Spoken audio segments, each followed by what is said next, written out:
बिस्मिल्लाहिर्रहमानिर्रहीम। एक औरत के पास वफ़ादार और फर्माबरदार कुत्ता था। वो इतना वफ़ादार था कि वो औरत अक्सर शॉपिंग करने अपने बच्चे को घर सुलाकर कुत्ते के हवाले कर जाती और वो उस औरत की गैर मौजूदगी में बच्चे का ख्याल रखता था। एक दिन वो औरत हस्बे मामूल बच्चे को घर सुलाकर शॉपिंग करने गई। वापस घर आई तो बच्चा और कुत्ते को मौजूद ना पाया। इसी असना में कुत्ता एक चारपाई के नीचे से खौफनाक हालत में बरामद हुआ।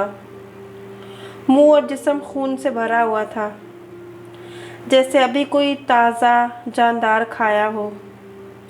वो औरत समझी कि कुत्ता मेरे बच्चे को खा गया है। उसने गुस्से से डंडा उठाया और कुत्ते को मार डाला। अब उसने अपने बच्चे के कुछ बच्चे कुछ अज्जा ढूंढने की कोशिश की तो देखा चारपाई के नीचे फर्श खून से भरा हुआ था और पेपर के टुकड़े नज़र आए और साथ ही एक बड़ा सांप खून में लथपथ मुर्दा हुआ था और उससे कुछ फासले पर उसका बच्चा महफूज खेल रहा था। सांप और कुत्ते की बड़ी सख्त लड़ाई हुई थी। बच्चे को सांप से बचाने के लिए उस कुत्ते ने उस सांप को मार डाला था।